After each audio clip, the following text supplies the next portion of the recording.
Bueno, pues muy buenas tardes a todos los internautas. En el marco de la Semana de la Tierra, el Centro de Geociencias de la UNAM, en colaboración con Planeteando, mostraremos una serie de videos que resultarán interesantes para la comunidad en general. El primer video es una visita guiada al Laboratorio de Microscopía Electrónica a cargo del doctor Alexander Iriondo. Nos presentará, a grosso modo, la clasificación de las rocas y un poco su experiencia que tiene en el campo. El segundo video es una visita al laboratorio de paleomagnetismo a cargo del maestro en ciencias Héctor Ibarra. Nos explicará los pormenores del magnetismo remanente en las rocas y minerales de la Tierra. El tercer video es una visita guiada a la exposición permanente del planeta Tierra en el Centro de Geociencias de la UNAM a cargo del doctor Luis Vasallo. Antes de presentar el video, voy a hacer una pequeña semblanza de la organización Planeteando. La organización Planeteando la podemos encontrar en su página principal, planeteando.org. Dicho en su misma página, dice: Estudios Planeteando es un proyecto de comunicación climática y socioambiental que busca construir una sociedad justa y sustentable. Y dice: desde 2007, cada semana generaremos contenido digital como videos, podcasts, infografías y columnas, a través de los cuales analizaremos profunda y críticamente los lazos íntimos entre humanos y naturaleza, sin perder el carisma y dinamismo que nos caracteriza. Así que, compañeros internautas, denle una ojeada a todas sus redes sociales de Planeteando. Los podemos encontrar en Facebook, Twitter, Instagram, TikTok y en su página principal, planeteando.org. A continuación, les mostraremos los videos.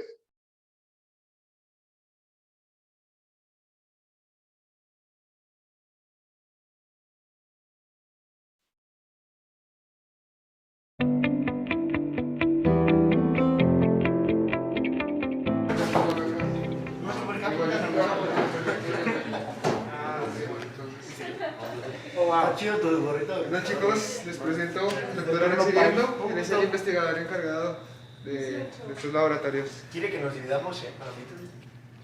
Y yo también. Unos con otros para formar minerales.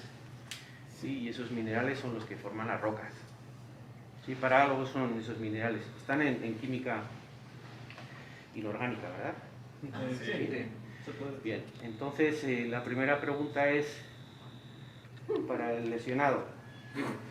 ¿Cuántos tipos de rocas se conocen en las clasificaciones sencillas de la prepa? 3 metamórficas, ígneas y sedimentarias.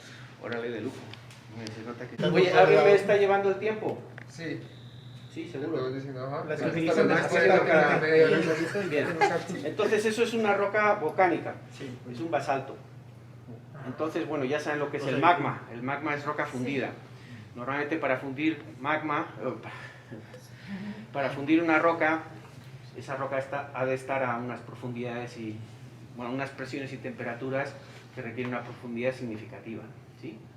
Entonces imagínense que estamos allá 5, estoy sin aire, tengo un caramelo en la boca, la mascarilla y mojos. Bueno, entonces, tenemos ese magma a profundidad y ese magma puede tomar la decisión de salir hacia la superficie o enfriarse a profundidad. Cuando el magma se enfría a profundidad, se forman las rocas plutónicas, ¿sí? Ígneas se dividen entre plutónicas y volcánicas. Entonces, cuando ese magma decide quedarse ahí abajo, generamos granitos. Ígnea, y podemos ser más específicos y decir plutónica, y en particular es un granito, ¿sí? Entonces ya sabemos cómo ese magma a profundidad cristaliza y hace diferentes tipos de rocas. Si el magma decide salir a la superficie, tiene un par de maneras de salir, de forma muy violenta, muy brusca, como los volcanes que tenemos en México, que principalmente son explosivos, Mont St. Helens, etc. ¿Cómo se llama el que...? ¿Popocatépetl? Bueno, el Popo, sí, pero el que tuvo erupción hace un par de semanas. Tonga, ¿sí?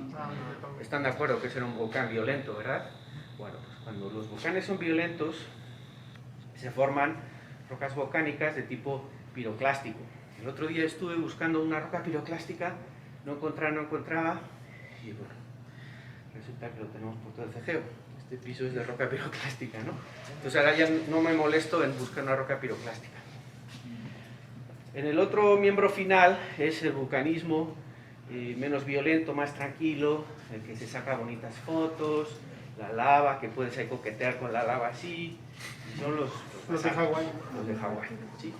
Y muchos de los basaltos que tenemos aquí en Querétaro son de ese estilo. Vale. Ya está. Las rocas ígneas, plutónicas y volcánicas. Bien. Rocas sedimentarias. ¿Qué saben de las rocas sedimentarias? Hola. Se crean por transporte. No, tuya. A ver, tú mismo. Se crean por transporte. ¿Transporte de qué? Pues de los sedimentos. Los capas están hechas Bueno. de arena o barro, usualmente. ¿Esto también? A ver, Bueno, depende. desocupa tu mano, a ver. Por la meteorización de... ¿Y esto qué es? ¿También es eso? Sí. Le mentiría si supiera que. Miénteme, total. No vas a ir al infierno, no existe el infierno, entonces no te preocupes. Es que no ha subido a Jalpas de Sierra ahí. Bueno, ¿alguien que sepa o que se quiera atrever a decir qué es eso? El nombre de esa. Bueno, no importa el No nombre. será muy avanzado. Manuela. ¿Qué tipo de roca es esa? Han dicho que las sedimentarias son resultado de transporte, ¿sí? De arenas, vale, está bien. Pero ¿qué otro tipo de rocas hay en la clasificación de sedimentarias? Químicas. Químicas, muy bien. ¿Y tienes el nombre de alguna? ¿Te acuerdas? Ay. México tiene, no sé, Sí. fácil una tercera parte de la exposición geológica es de eso, De rocas sedimentarias, químicas. de ese tipo de rocas sedimentarias. Son calizas. ¿Sí? Calizas. La Sierra Gorda, ¿sí? Todo eso son carbonatos, son rocas de precipitación. Bueno, mira, ya que respondiste, estos Diferentes como rocas aquí juntas. fragmentitos, ¿no? Ajá, fragmentitos. De diferentes padres y madres. ¿Sí?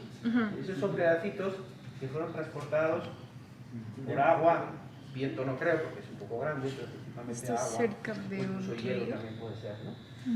Entonces eso es un conglomerado, ¿sí? Que es pues la roca con los fragmentos más grandes, ¿sí? que puede tener una roca sedimentaria. Entonces esa es... ¿Lo puedes pasar? Sí. Si quieres? Y si te has cansado, bueno, tú te ocupas de todas al final. Si quieres, déjalas aquí en la mesita. Ese conglomerado puede tener, no sé, 10 millones de años, muy joven, ¿sí? Pero este de aquí, ¿ya? Estoy tomando nota. Querías ver si tenías ya entradas de... Ya la ven todos. Bien, pues esa roca es lo mismo, un conglomerado, lo que pasa es que tiene 500 millones de años. ¿Sí? Es de Sonora. Y tienen aquí una arenisca, en este caso ya cuartita, que digamos, luego hay lutitas también de grano más fino, no sé si tengo alguna, ahora voy a mirar. Y estas son siliciclásticas o detríticas, ¿sí? Entonces se requiere un proceso de intemperismo, actuación química de la roca para desagregarla y los fragmentos por viento, agua o hielo, si hubiera, pues son transportados a un sitio donde están en mayor estabilidad, porque ahí en la ladera del cerro tienden a rodar y a bajar y a irse, ¿no? Entonces esos sedimentos terminan en lo que llamamos, ¿cómo vamos? 20 minutos. Nos quedan 20. Entonces, esos fragmentitos terminan en una fosa, en un hueco que hay en la región y se van rellenando, a veces por avalanchas, ¿sí? Se va creando una especie de estratificación, ¿sí? Y luego, según va aumentando la carga, se va litificando la roca, ¿sí? En vez de arenas y gravas y todo eso, ya se convierte en roca sólida. Entonces, esas son las sedimentarias. También hay rocas por evaporación. Es también químico, pero es que hay una saturación en el agua de un lago y por evaporación el agua se va y precipitan los solutos, se llaman, ¿verdad? ¿Sí? Son hasta químicos, ¿no? Solutos, solitos. Vale, se me está olvidando alguna roca sedimentaria más. Calizas, dolomías, lo mismo, liticlásticas. Bien. Entonces, ya han visto esas rocas, y esas rocas, si por profundización, porque unas se ponen encima de otras, etcétera, llegan a unos niveles mínimos de presión y temperatura, podemos decir que esas rocas se pueden metamorfizar, ¿sí? Entonces, para generar una roca metamórfica necesitamos una roca sedimentaria, ígnea, o incluso otra roca metamórfica. Necesitamos algo que metamorfizar, ¿vale? Entonces voy a traer unas rocas. Y esto fue una lutita, que es una roca siliciclástica de grano muy fino, y generamos una filita. Esto es un esquisto, lo que brilla ahí es mica moscovita. Pero bueno, yo trabajo con neises, pero no tengo ninguno a la mano.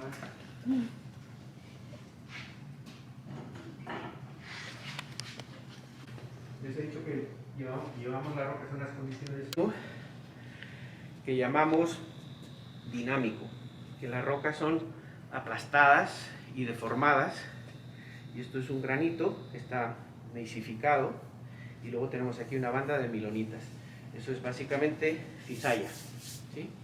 Estas son las rocas más bonitas que pueden ver. Interesante. ¿Tú trabajas en rocas? Yo voy a decir esto.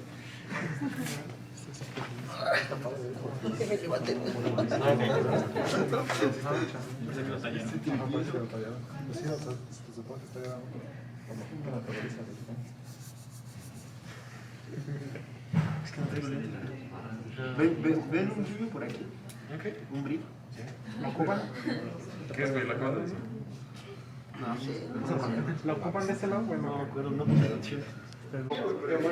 Ya después vamos a hacer una colección ahí, vamos a poner una... Esto es una roca neisica. Entonces, en las rocas metamórficas tenemos neises, tenemos esquistos, tenemos filitas, tenemos milonitas, que son esas bandas de deformación, ¿sí? Y algo más. Las migmatitas. Bueno, ya, sí. Eso es un roce entre metamorfismo y fusión de la roca, ¿sí? O sea, cuando esas condiciones de metamorfismo son muy altas, podemos fundir esa roca, ¿sí? Parcialmente. Y ese fundido luego pues circula por la corteza y genera una roca plutónica o volcánica, ¿sí? Cuando vean a alguien con una pica así de este estilo, el mango no tiene por qué ser, pero cuando lo vean así, ya saben que ese individuo es un geólogo casi seguro. Y para traer las rocas de campo necesitamos marros. Este es chiquito, ¿sí? Tenemos algunos más grandes, ¿sí? Entonces son algunas de las herramientas. No sé dónde demonios está una cosa aquí. ¿Todas las rocas? Jill, ¿necesitas pasar? No, necesitaba hablar contigo, pero pasó más tarde. Uy, sí, mejor sí. Esta es una veta de Sonora. Pues son vetas que tienen igual hasta 50 gramos por tonelada, ¿sí? Esta viene de una mina que se llama La Herradura, de Sonora, es de Fresnillo, y sí, es muy rica. Y estos son cuarzos también de mineralización, pero cosas más someras. Estos son cosas profundas y estos son someras. Esto es un cuarzo amatista, que implica quizás un poquito de profundidad, pero pues, también nos interesan los yacimientos minerales, necesitamos los metales para cosas. Bien, entonces nosotros vamos al campo, estas rocas no vienen aquí solas, ¿sí? Tenemos que ir por ellas. Dura de cascabel o picotazo de alacrán o cualquier cosa, una deshidratación, pues alguien tiene que saber cómo regresar al auto, ¿no? Entonces, bueno, pues usamos la brújula, llevamos un GPS, ya hoy por hoy nadie lleva GPS, llevamos todos el teléfono. Está probado que el GPS, por lo menos de los iPhones, es tan bueno como el de Magellan o cualquier otra marca que les guste usar el GPS, ¿sí? Bien, entonces nosotros vamos al campo y usamos mapas topográficos. ¿Sí saben lo que son mapas topográficos? Son mapas en XY que representan la elevación en curvas de nivel, ¿sí? Entonces nosotros diseñamos las campañas de campo en función de dónde estén los cerros y qué caminos hay, porque si de repente tienes que hacer un caminamiento de 4 o 5 horas para llegar a ese cerro, muestrearlo y luego caminar otras 4 o 5 horas, pues te lo piensas, ¿no? Hay que tener estrategias. Entonces, bueno, pues vemos Google Earth, usamos los mapas, el caso es que caminamos. Y de repente, pues cuando llegamos a un cerro, nos encontramos esta roca. Sí, escuchan chicos, yo esto ya me lo sé, ¿eh? ¿Sí? Entonces, por favor, presten atención. Entonces yo llego al cerro y me encuentro esto. Bueno, esto no, quiero decir, el afloramiento, ¿sí? Entonces saco mi agenda, corto un cacho con el marro, saco mi lupa binocular, mi lupa, ¿sí?, de mano, y empiezo a observar los minerales. Eso les debe interesar a ustedes, ¿sí? Son los minerales que están estudiando. Entonces en ese punto yo meto un punto de GPS en mi libreta, lo apunto en mi mapa topográfico y digo, granito. Pero ¿qué pasa? Un poquito más adelante me encuentro un afloramiento como este. Sí, que no lo puedo pasar muy bien. Pero decimos, anda, pues entre esto y esto ha debido haber un cambio, ¿sí? Porque esto es terreno más fino y ahí hay otra cosa. Entonces, cuando yo encuentro una diferencia geológica, mejor lo hacemos de esta manera, ¿sí? Así. Yo voy caminando y de repente paso de esta cosa blanca a esta cosa oscura. ¿Sí? Entonces vuelvo a sacar la lupa, lo apunto y digo, aquí hay un contacto geológico, hay una discontinuidad en el tipo de roca, ¿sí? Un cambio geológico. Yo no sé si esta es más joven que esta o viceversa. A veces hay relaciones de campo que nos permiten saber si una es más joven que otra. Si no, pues tenemos que venir a los laboratorios y hacer un fechamiento radiométrico, ¿sí? Pero en nuestro mapa ya hay constancia de que hay un límite geológico. Y luego, pues imagínense que esto es esto de aquí, bueno, por decir alguna cosa. Esto es un contacto geológico, eso es lo que quería decir, ¿sí? Esto es un contacto geológico entre dos unidades diferentes. Y las relaciones de campo nos dicen que esto es más joven que esto. ¿Y a qué se puede deber? Tú me dices, ¿qué tipo de roca es esto? Son estas. Y sedimentaria. Uy, qué mal me fue de mis enseñanzas. Es una roca ígnea, las dos son rocas ígneas. ¿Por qué? Pues porque tiene una textura y un arreglo mineralógico que indica que eso cristalizó. ¿Y se usan juntas? No, lo que pasa es que una cristalizó antes que la otra. La otra se inyectó, ¿sí? Como dedos. Sí, ese es Es por eso la fracción datación clarita. que mencioné. ¿Sí? ¿Y es extrusivo? No, eso es intrusivo, eso sucede a profundidad. ¿Y en intrusivo no debería de haber porosidad? ¿Por qué? Ajá. No hay espacio para dejar huecos a esas condiciones de presión y temperatura, no hay espacios. ¿Sí? No, una roca plutónica nunca va a ser una roca porosa, a no ser que tenga un microfracturamiento. Entonces el agua sí puede percolar por esas microfracturas, pero eso son cosas secundarias de la roca. La roca no nace con esas microfracturas, ¿sí? La roca nace con una roca sólida de la cristalización del magma. ¿Cómo vamos de tiempo? Te quedan 10 minutos. ¿Tienen muestras de geodas aquí? No se ve como tal el espacio de gases, sino que los minerales... Fíjense qué chulada. Esta roca es la misma que esta, ¿sí? Y tuvo una inyección, déjame pensar, tuvo una inyección de esto oscuro y luego vino esto y acarreó pedacitos de esto. O sea, aquí en esta muestra de mano tenemos un montón de geología. Vale. Fósiles sí nos ayudan a saber qué edad tienen las rocas, pero no siempre tenemos la fortuna de tener fósiles. Entonces muchas veces nos encontramos pues, rocas volcánicas o plutónicas que no tienen fósiles, claro, porque si hubiera caído ahí un fósil se hubiera destruido. Entonces necesitamos echar mano de otras técnicas como son la isotopía, los isótopos. Sí. Los fechamientos. Ustedes han escuchado de fechamientos de carbono 14, ¿no? Sí. Pero eso es para 60.000 años. Pero estas rocas, les estoy enseñando, esta roca tiene 1.700 millones de años. Entonces el carbono 14 no nos sirve para nada. Y tenemos otros relojes isotópicos que usamos, como es el potasio-argón o el uranio-plomo, ¿sí? Entonces venimos al laboratorio, trituramos estas rocas, desagregamos las rocas para separar minerales, ¿sí? Y entre esos minerales aquí tenemos el zircón, que es un silicato. Y ese zircón lo montamos en una cinta adhesiva de doble cara los alineamos, ponemos un molde, ponemos resina, dejamos secar, desbastamos y caracterizamos bien esos circones, bien por microscopía electrónica, ¿no? Microscopía óptica con el microscopio petrográfico. ¿Conocen el microscopio petrográfico? ¿Han visto alguno? No. Bueno, pues a ver si puedo enseñarles. Entonces caracterizamos bien esos circones, quedan como 8. 5. Joder, me están arañando aquí.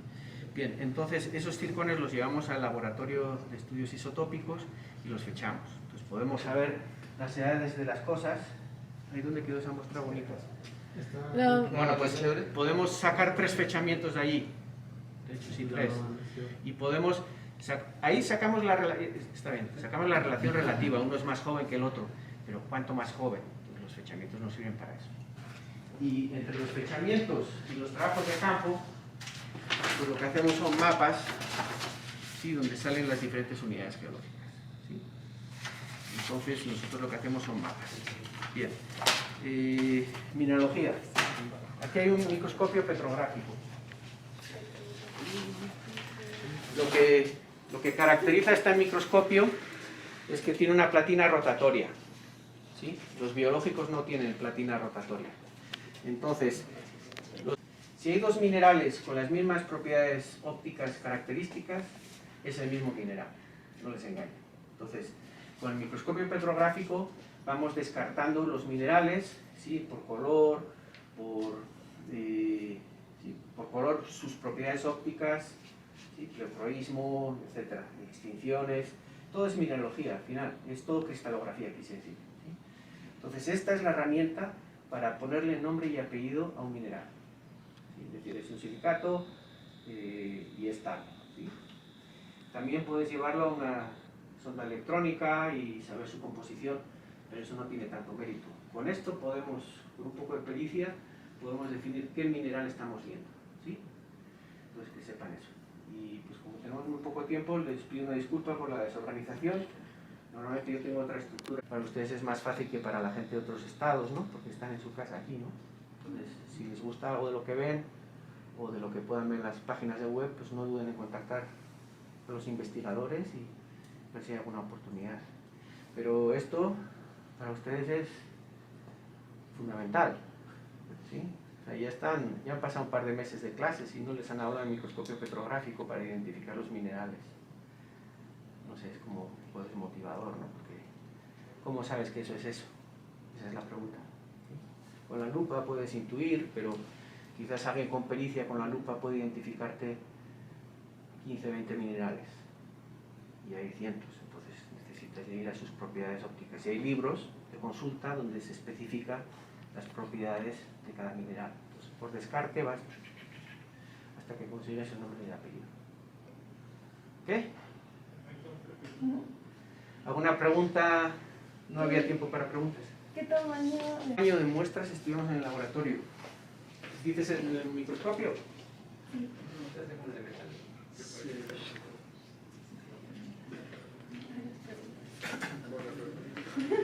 Pues este tamaño, más o menos, ¿sí? Esto es una sección delgada. ¿Cuántas micras suelen ser? 30 micras de 29, 30 micras, ¿sí? Es una laminita de un corte de una roca, ¿sí? Claro, necesitamos poner esa roca debajo del microscopio y no entra, ¿no? Entonces tenemos que hacer una pequeña laminita. Además que las propiedades ópticas cambian si el grosor es diferente a lo establecido, ¿sí? Es el nivel de referencia 29-30 micras y ahí, ¿sí? Si la pones a 32, los colores de interferencia, etcétera, que podemos apreciar con el microscopio, ya desaparecen.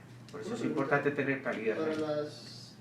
Para realizar los cortes así, ¿hay alguna diferencia? Hay una sierra. No, pero me refiero a los tipos de corte. O sea, bueno, en rocas como esa no tiene mayor importancia. Bueno, sí, esa es otra, sí.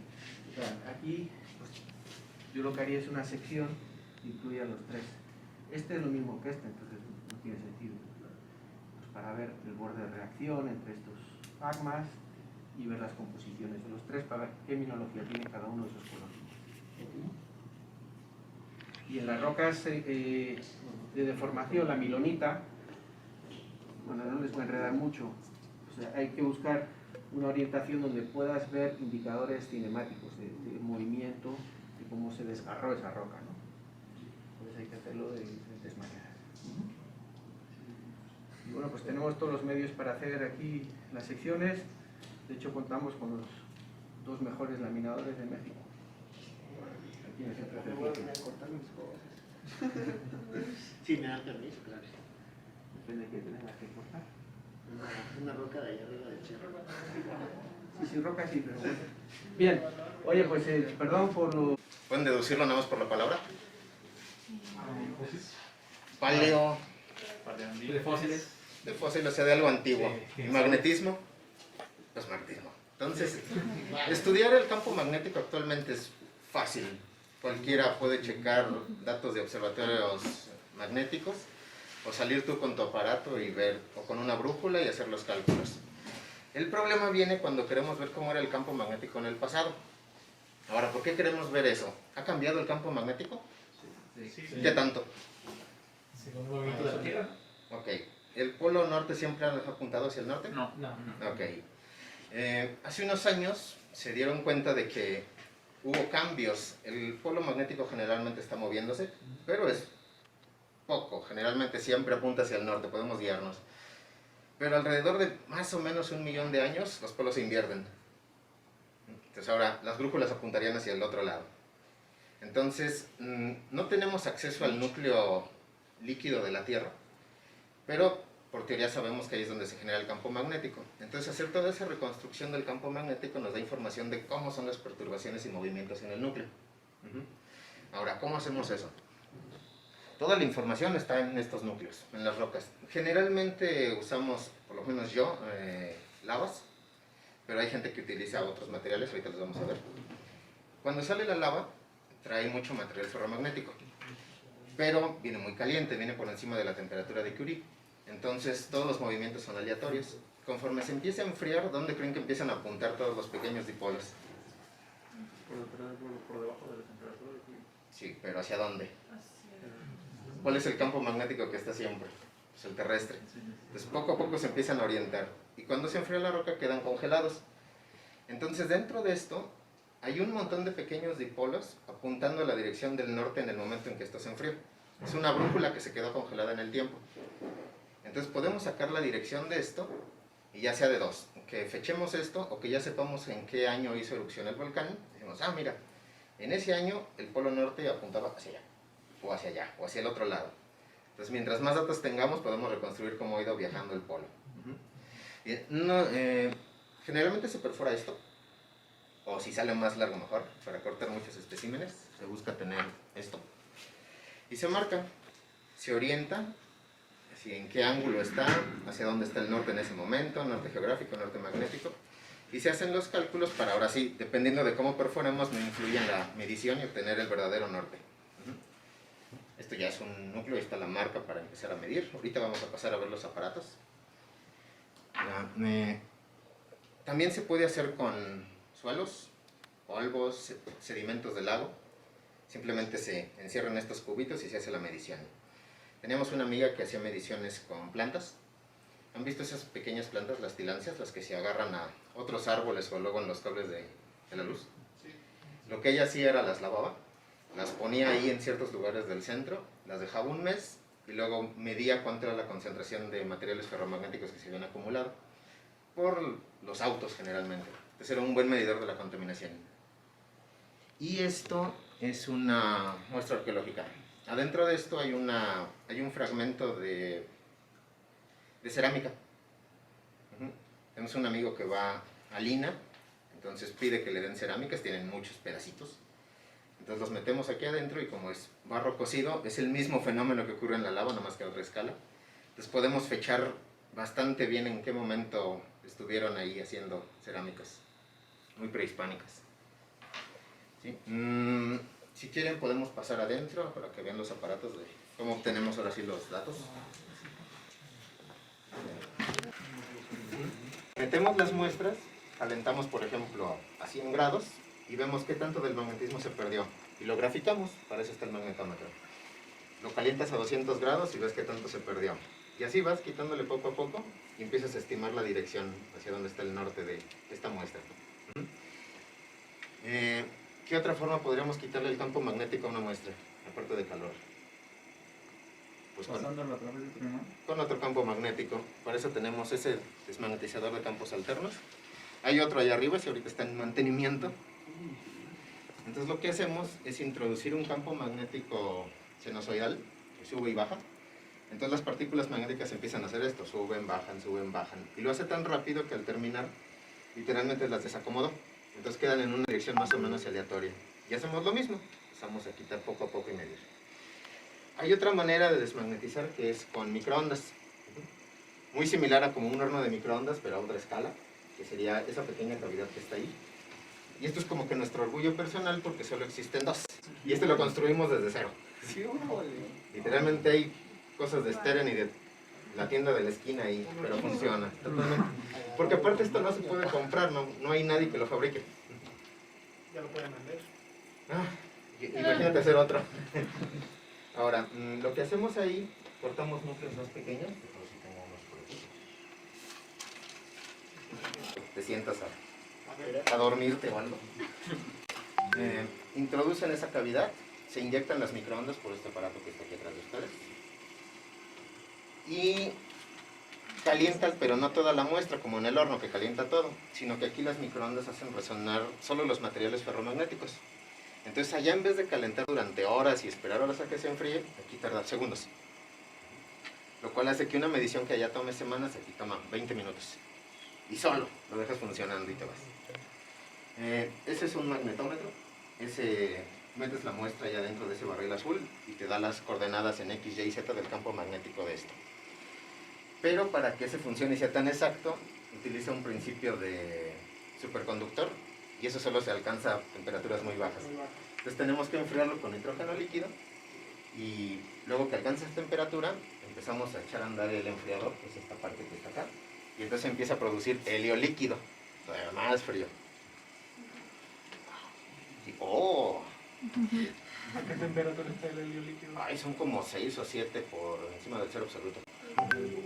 Sí, de hecho cuando lo abrimos y se ve un líquido así, interesante. Entonces ahorita desde ayer y hoy estamos echándole constantemente nitrógeno líquido para enfriarlo. ¿Alguna duda, pregunta que tengan?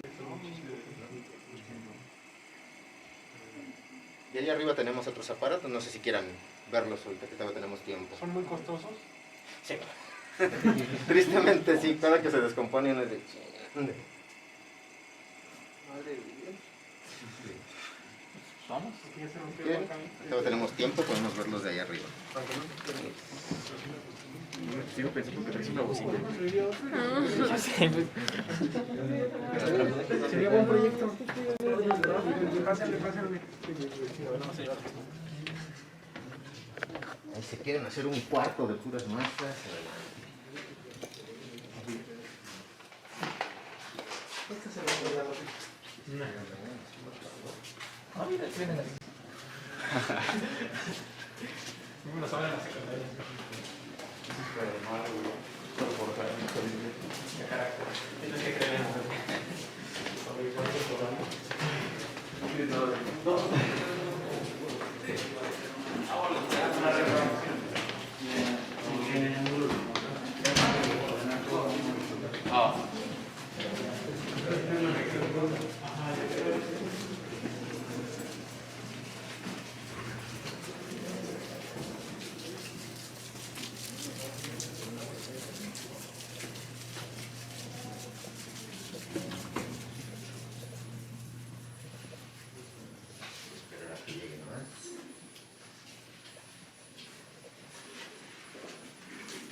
Son muchas escaleras. Ok, este es el laboratorio, segunda parte. Aquí tenemos los aparatos que, como mencionaban, que si no nos metía ruido los aparatos eléctricos, pues aquí mandamos los aparatos que consumen mucha corriente. Para al menos tenerlos aparte. Ese de ahí, que decimos que es la computadora del santo, así la Sí, se parece. Sí. Es un desmagnetizador de campos alternos, induce un voltaje en esta bobina de acá y desmagnetiza las muestras. Y aquí sí es un voltaje bestial y corrientes brutales, que la vez que esto se descompuso dejó sin luz a todo el centro. ¿A cuánto amperes está? El de abajo está a 60, este yo creo que llega a 200. Sí, por eso si te fijas tenemos una instalación aparte, trifásica, este también. Estos no se conectan a la línea de los demás porque ya ha habido accidentes. Ese aparato de ahí, de la otra esquina, es el Micromac. Ese aparato es muy fino.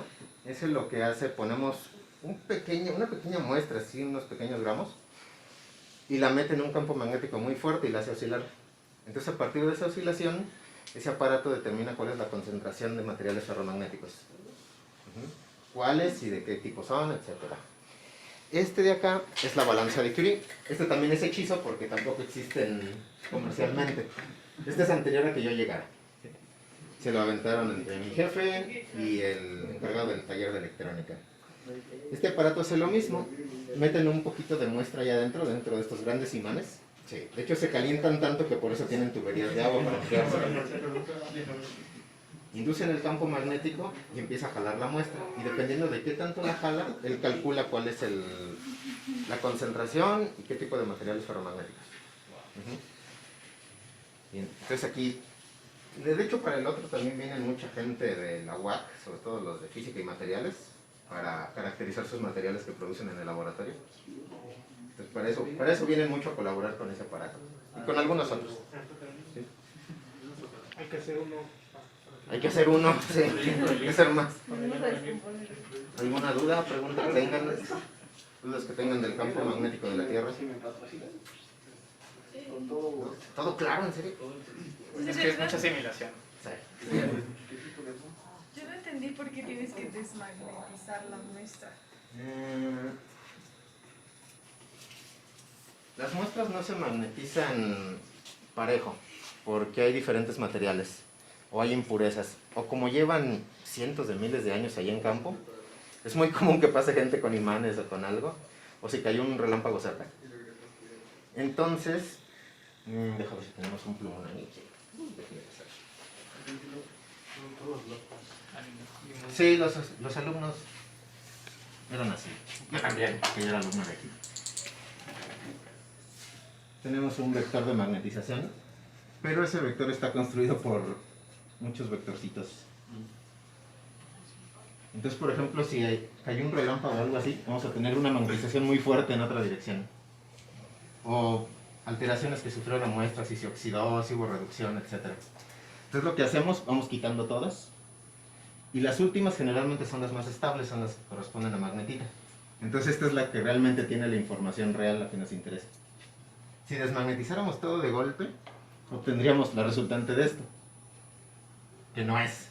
Es todo lo contrario a esta. Por eso tenemos que irle quitando poco a poquito. No escucho el ¡oh! ¡Oh! ¡Oh! Bien. ¿Algo más? Debe caer más o menos en esta fecha. Entonces una de dos, o tienes la fecha del volcán o la estimas tú con esto. Sí. ¿Y esos mapas? Fue como... No se ve como un mapa, es una curva nada más. Se ve algo así. Con la declinación nada más. Y está por años. Entonces si te cayó un polo por aquí, dices, más o menos eso tuvo que ocurrir en esta fecha. O si tienes la datación por carbono 14, por argón del paleosuelo, de la lava en ese momento, dices, mira, en este momento. Entonces ahí estamos combinando las dos.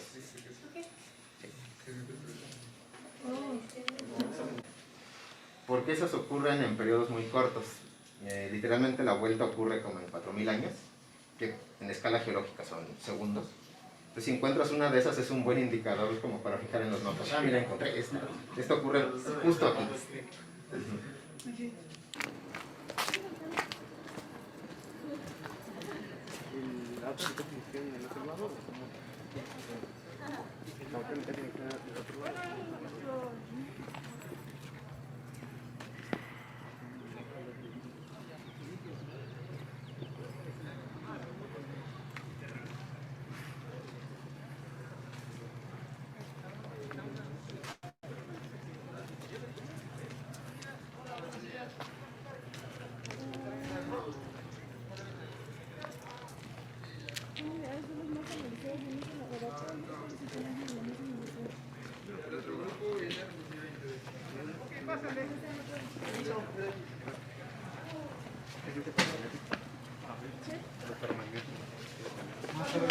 ¿De rocas o no saben? Sí. ¿Cuántos tipos hay de rocas? Tres tipos, ¿no? Y tenemos las rocas ígneas, sedimentarias y metamórficas, ¿verdad? Las rocas ígneas se forman a partir de un magma, ¿verdad? Ese magma tiene dos opciones de enfriarse, abajo de la superficie terrestre o arriba, ¿verdad? Si se enfría abajo, se formarán las rocas que le llaman intrusivas o plutónicas, ¿verdad? Entonces aquí tenemos muchos tipos de granitos, granularitas, y si sale la lava a la superficie, puede formar ya sea volcanes o derrames, ¿no? Entonces forma otro tipo de rocas que como las sustancias químicas, los elementos químicos no pudieron cristalizar con tiempo, pues son amorfos, ¿no? Entonces tenemos muchas rocas que no son cristales, que contrastando con los intrusivos que son bien formados los minerales, ¿verdad? Ya una vez que estas rocas se erosionan, ¿qué es lo que sucede? Vienen a un medio acuoso, ya sea un océano, un lago, y forman rocas sedimentarias, ¿no? Con las rocas ígneas tenemos muchos recursos naturales, ¿verdad? Igual con las sedimentarias, pero la mayoría son con las sedimentarias, ¿verdad? Tenemos muchos tipos de rocas sedimentarias, ya sean dos tipos fundamentales, las rocas terrígenas y las rocas calcáreas, ¿verdad? O de sustancias químicas, ¿verdad? Tenemos calizas, tenemos, si están cercanas a la costa, pues son las gravas, ¿no?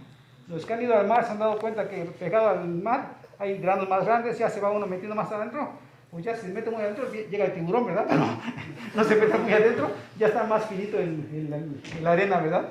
Bueno, depende de dónde vayan. Si van a Cancún es pura arena de calizas, ¿verdad? Si van acá al Pacífico, arena de rocas, ¿no?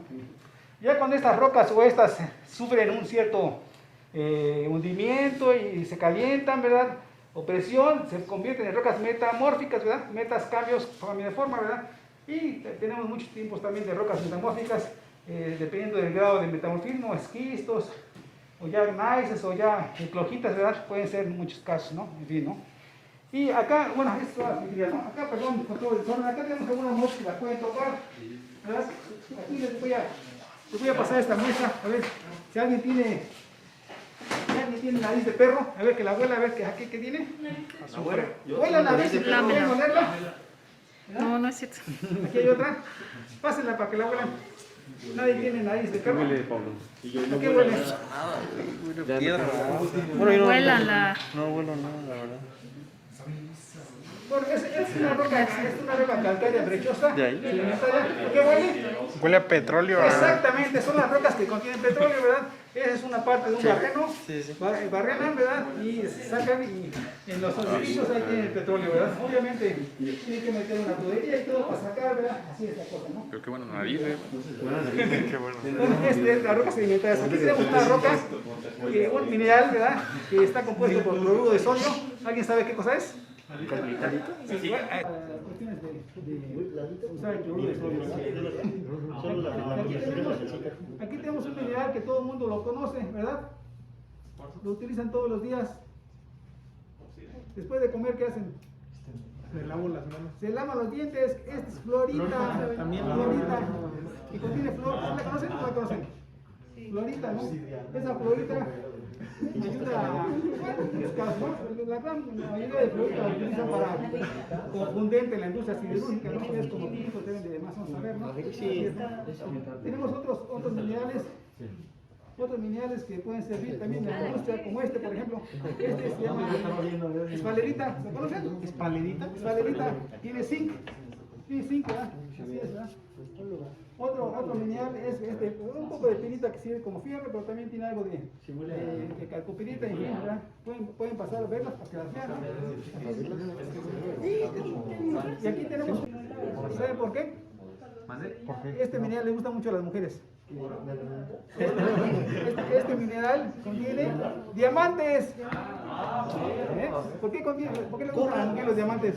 Porque esperan a que su amado le regale un anillo con diamante, ¿verdad? Porque todo el mundo quiere ejercer sin título, ¿verdad?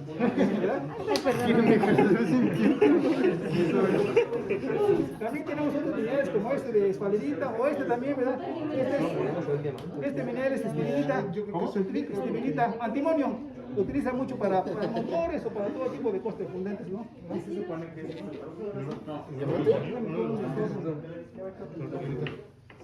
Bueno, todos los minerales.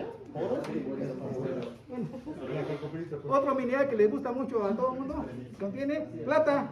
Aquí tiene unos puntitos de plata, ¿verdad? Así es, ¿no? Algo también de oro, ¿no? Pero obviamente tendrían que agarrar 1 metro cúbico de esta roca y ya sacan medio gramo de oro, ¿verdad? Para 100 pesos. Otro tipo de roca que también sirven mucho para la construcción. Tenemos tobas, ¿verdad? Tobas son rocas volcanos sedimentarias, ¿verdad? Que pueden servir para la construcción. Otra toba, ¿verdad? ¿No? Todo sirve para algo, ¿no? Esas son las que están en el centro, ¿no? Sí, sí. Y ya cuando hay algunas rocas como esta, dicen, ¿para qué puede servir esta roca? Está medio fea, ¿no? Pues la muelen, ¿verdad? La muelen y después ¿qué hacen? Pues hacen las carreteras, ¿verdad? Echan chapopote y hacen las asfalto, ¿verdad? El asfalto. Así es, ¿verdad?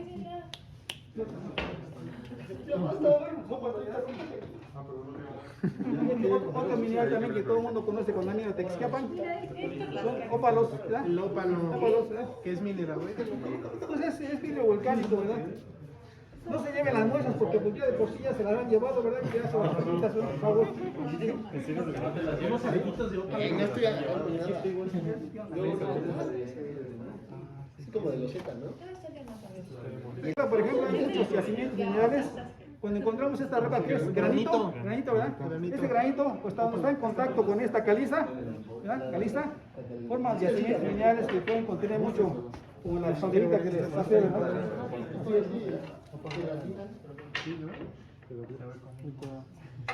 ¿Qué pasa? ¿Qué hacen? ¿Dormir? Prenden la luz, ¿verdad? Y la luz, ¿cómo se transporta? Pues por cobre, ¿verdad? Todos los cables son de cobre, ¿verdad? Hacen de cobre, ¿verdad? Tenemos también otros minerales como, pues, todas las tibinitas que ya se las enseñé, ¿verdad? O tenemos también otros minerales como de oro, plata, ¿verdad? Acá tenemos, ¿verdad? Y tenemos algunos bueno, granates para cuestiones abrasivas, ¿verdad? Para utilizan para abrasivos, ¿verdad? Aquí tengo una roca que es de la luna, me preguntan los niños de primaria. Este musito es para niños de primaria, ¿verdad? Ustedes ya. Esta es una roca parecida al de la luna, ¿no? Me la encontré aquí saliendo del campus, ¿verdad? Pero es casi igual, ¿no? ¿Verdad? Es casi igual, ¿no? Acá tenemos otros minerales. Bueno, acá tenemos una colección de 20 tipos de volcán del norte de México, ¿verdad? Y en fin, pues, más o menos tenemos muestras de diferentes edades, ¿verdad? Estos restos de huesos, pues no sé quién los trajo, ¿verdad? Los van a preparar y y acá tenemos, bueno, no sé si alguien ya ha ido a una cueva donde allá por San Joaquín o otra parte hay cavernas, ¿verdad? Y se forman lo que se llaman estalactitas y estalagmitas. Estalactitas las que vienen de arriba y las estalagmitas las de abajo, ¿no? Y ya cuando se juntan son columnas, ¿no? Ahí también había murciélagos, pero parece que ya se fueron. Así ya se están desarmando para llevárselo para allá, yo creo, ¿no? Entonces, ¿cómo se forman las estalactitas? Pues obviamente se disuelve la caliza que les pasé, los arroyos disuelven la caliza y luego se va percolando y cuando cae el agua deja un poquito de carbonato de calcio y así, esta estalactita, ¿en cuánto tiempo se formó? Pues posiblemente se ha de formar unos 100.000 años, ¿verdad? O un poco más, ¿no? Entonces tienden a formarse un muy largo tiempo, ¿no? Algunos investigadores agarran y hacen segmentaciones de la estalactita, entonces es como si fuera un árbol, ¿verdad?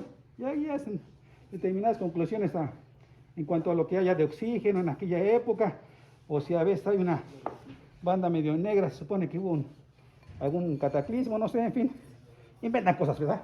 No sé, oye, llegan a la conclusión, ¿verdad? En fin, ¿verdad? Así es, ¿verdad? Bueno, ¿alguna pregunta?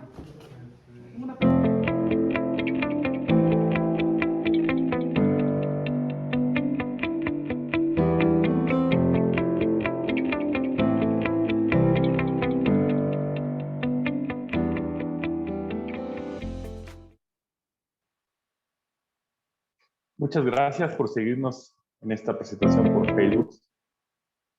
Esperamos que les haya gustado. Recuerden seguir a Planeteando por una o por todas sus redes sociales. Tratan de una manera divertida, pero responsable, el tema de una sociedad justa y sustentable. Mañana seguiremos con más videos en esta unión que hizo el Centro de Geociencias con esta reunión civil. Hasta luego.